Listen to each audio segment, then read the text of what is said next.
নমস্কার, শিপ্রা টিউটোরিয়াল চ্যানেলে সবাইকে তোমাদের স্বাগত জানাই। আমি আজকে দশম শ্রেণীর একটা বিষয়বস্তু নিয়ে আলোচনা করব। তার আগে তোমাদের বলে দিই যে আমি মূলত আমার চ্যানেলে 5 থেকে 8 এর বিভিন্ন ইতিহাসের বিষয়বস্তু নিয়ে আলোচনা করব, এটা বলেছি। কিন্তু কেউ কেউ আমার কমেন্ট বক্সে অনুরোধ করছেন যে দশম শ্রেণীর কোনো বিষয় নিয়ে আলোচনা করার জন্য। তাই তাদের উদ্দেশ্যে আমি বলি যে আমি যেহেতু 4টে ক্লাসকে একসঙ্গে আলোচনা করছি, তাদের সিলেবাস অনুযায়ী আমি করছি, তাই এটা যথেষ্ট আমার সময় সাপেক্ষের কাজ। তাই সেক্ষেত্রে ক্লাস 10 বা দশম শ্রেণীর সমস্ত বিষয়বস্তু নিয়ে আলোচনা করা এই মুহূর্তে আমার পক্ষে অসুবিধা।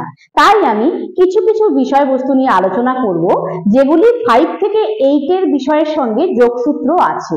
সেই বিষয়বস্তুগুলোকে নিয়ে আমি আলোচনা করব।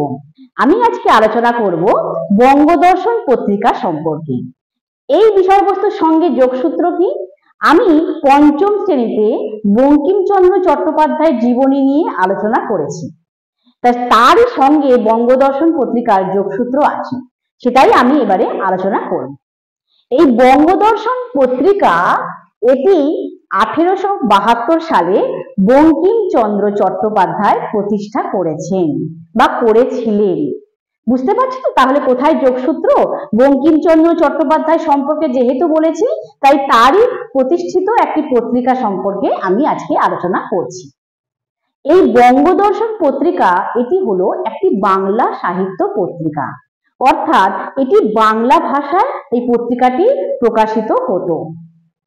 বঙ্কিমচন্দ্র চট্টোপাধ্যায় যে সমস্ত উপন্যাস রচনা করেছিলেন, সেই উপন্যাসগুলি ধারাবাহিকভাবে এই বঙ্গদর্শন পত্রিকায় প্রকাশিত হতো।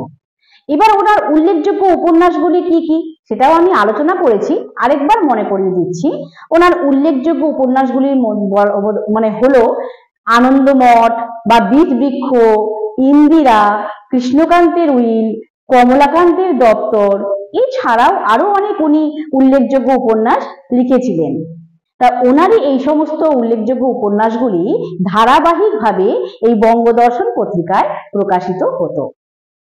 এছাড়াও সেই সময় তৎকালীন সমাজে সংস্কৃত পণ্ডিত হরপ্রসাদ শাস্ত্রী বা সাহিত্য সমালোচক অক্ষয়চন্দ্র সরকার এবং আরো বহু বুদ্ধিজীবী লেখকদের লেখা এই পত্রিকায় প্রকাশিত হতো। এছাড়া বেদ, বেদান্ত, পুরাণ প্রভৃতিকে কেন্দ্র করে নানা নিবন্ধ এই পত্রিকার বিষয়ে অন্তর্ভুক্ত ছিল। তাছাড়া সাহিত্য, বিজ্ঞান, দর্শন, সমাজবিজ্ঞান ইত্যাদি বিষয়েও সম্যক ধারণা এই পত্রিকার মাধ্যমে তখনকার সমাজে জনগণ পেত। আরেকটি উল্লেখযোগ্য দিক হলো বঙ্গদর্শন পত্রিকা শুধুমাত্র তৎকালীন সমাজে বুদ্ধিজীবীরাই পাঠ করত না। এখানে বুদ্ধিজীবী মানে শিক্ষিত জনগণকে বোঝায়। সেই বঙ্গদর্শন পত্রিকা সেই সময়কার বহু শিক্ষিত মহিলারাও ব্যাপকভাবে পাঠ করত। এটাও কিন্তু একটা বিশাল বড় দিক। বঙ্গদর্শন পত্রিকা একটি উল্লেখযোগ্য দিক হলো 1882 সালে আনন্দমঠ উপন্যাসের প্রকাশনা। এই আনন্দমঠ উপন্যাসটি বঙ্কিমচন্দ্র চট্টোপাধ্যায় রচনা করেছিলেন। ওনার অনেক উপন্যাসের মধ্যে এটি একটি উল্লেখযোগ্য উপন্যাস। এই উপন্যাসের বিষয়বস্তু কি ছিল? এই উপন্যাসের বিষয়বস্তু ছিল যে তখনকার সময় তপস্বী যোদ্ধা বা সন্ন্যাসীরা, এরা তখনকার ব্রিটিশ শাসনের পটভূমিতে, বা তখন তো ব্রিটিশরা শাসন করতো, সেই সময় মুসলিম বাহিনীর বিরুদ্ধে একটা যুদ্ধ করেছিল।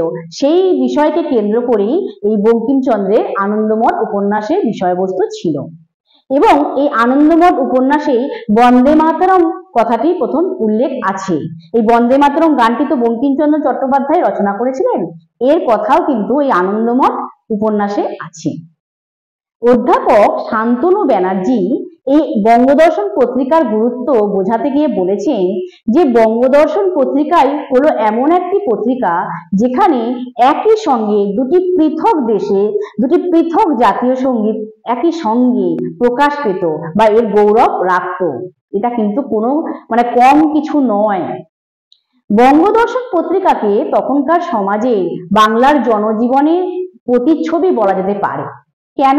কারণ তার এই সময় সমাজে জনগণের ওপরে জমিদারের যে শোষণ কি করত বা ব্রিটিশরা কিভাবে শাসন করত সেই সম্পর্কে সম্মুখ ধারণা এই পত্রিকায় ধীরে ধীরে প্রকাশ পেত। তাই এই পত্রিকাকে একটি ঐতিহাসিক দলিলও কিন্তু বলা যায়। বঙ্গদর্শন পত্রিকাকে অনেকে বলেছেন সমাজতান্ত্রিক চিন্তাধারার আঁতুড়ঘর। কেন? কারণ সমাজে তখনকার সমাজের বিভিন্ন সমস্যা, জমিদারদের কিভাবে সমাজে জনগণদের উপর শোষণ করত বা সমতা প্রতিষ্ঠা ইত্যাদির কথা কিন্তু এই বঙ্গদর্শন পত্রিকায় আলোচনা হতো। সমাজের বিভিন্ন পরিবর্তন, চিন্তা ভাবনার পরিবর্তন, অন্যায়ের বিরুদ্ধে প্রতিরোধ কিভাবে গড়ে তুলবে সে বিষয়েও কিন্তু এই বঙ্গদর্শন পত্রিকায় আলোচনা হতো। তাই আমি সবশেষে বঙ্গদর্শন পত্রিকা সম্পর্কে বলতে পারি যে এই পত্রিকার মাধ্যমে তৎকালীন সমাজে জনগণের মধ্যে প্রথমবারের জন্য জাতীয়তাবাদী চেতনা, স্বাধীনতার চিন্তা এবং রাজনৈতিক সচেতনতার উন্মেষ ঘটে। তাই ভারতবর্ষের ইতিহাসে এই বঙ্গদর্শন পত্রিকার গুরুত্ব কিন্তু কিছু কম নয়। আশা করি তোমাদের বোঝাতে পারলাম যে বঙ্গদর্শন পত্রিকা কি, কে প্রতিষ্ঠা করেন, তার বিষয়বস্তু কি ছিল এবং তখনকার সমাজে বঙ্গদর্শন পত্রিকার গুরুত্ব কি ছিল। তোমরা আশা করি বুঝতে পেরেছ। এইখানে আমি এই বঙ্গদর্শন পত্রিকা সম্পর্কে আলোচনা শেষ করছি এবং এই বিষয়ে তোমাদের টিকা 4 নম্বরের বঙ্গদর্শন পত্রিকা সম্পর্কে লেখা আসতে পারে, অথবা ভারতবর্ষের ইতিহাসে বঙ্গদর্শন পত্রিকার গুরুত্ব কি সেটাও আসতে পারে। তো আশা করি তোমাদের আমি বোঝাতে পারলাম। সবশেষে আমি বলবো সকল ছাত্রছাত্রীদের উদ্দেশ্যে যে শিক্ষা একটি আজীবন যাত্রা। এটি এক এক ধাপ করে কিন্তু এগোনো উচিত এবং তোমরা এই যাত্রা পথে এগোতে থাকো। আমি তোমাদের সাহায্য করার জন্য বা পথ দেখানোর জন্য সবসময় পাশে থাকবো। নমস্কার, এখানেই আমি আমার আলোচনা শেষ করছি।